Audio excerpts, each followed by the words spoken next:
Hello, it's Thursday morning. Morning எழுந்து வரும்போதே பயங்கரமான ஸ்வீட் கிரேவிங்ஸாக இருந்தது. இப்போல்லாம் அடிக்கடி ஸ்வீட் கிரேவிங்ஸ் இருக்கு. ஏன்னே தெரியல.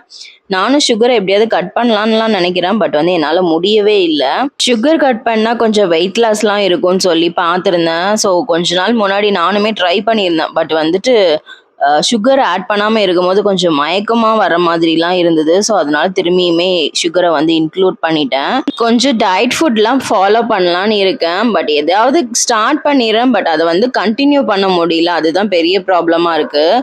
அன்னைக்கு லஞ்சுக்கு முருங்கைக்கீரை தென் முருங்கைக்காய் போட்டு குழம்புமே செஞ்சுருந்தேன். சிண்டுக்கு முருங்கைக்கீரை போட்டு சாதத்தில் மிக்ஸ் பண்ணி கொடுத்து விட்டுட்டேன். அன்னைக்கு ஹஸ்பண்ட் வீட்டுக்கு வரும்போது இந்த மாதிரி ரோஸ் பிளான்ட் வாங்கிட்டு வந்திருந்தாங்க. ரொம்ப நாளாக வாங்கணும்னு நினச்சிட்டே இருந்தோம். பட் ஹஸ்பண்டே அன்னைக்கு வாங்கிட்டு வந்துட்டாங்க. சிண்டு வந்ததும் அதை பாட்டில் அரேஞ்ச் பண்ணி வச்சாச்சு. சிண்டு எப்போதுமே ஆஃப்டர்நூன் வந்ததுமே தூங்கிடுவா. பட் அன்னைக்கு விளையாடுற மூட்ல இருந்தா. ஸோ கொஞ்ச நேரம் வெளியில நின்று விளையாடிட்டு அப்படியே சைக்கிளும் ஓட்டிட்டு இருந்தா. வீடியோ பண்ணுங்க.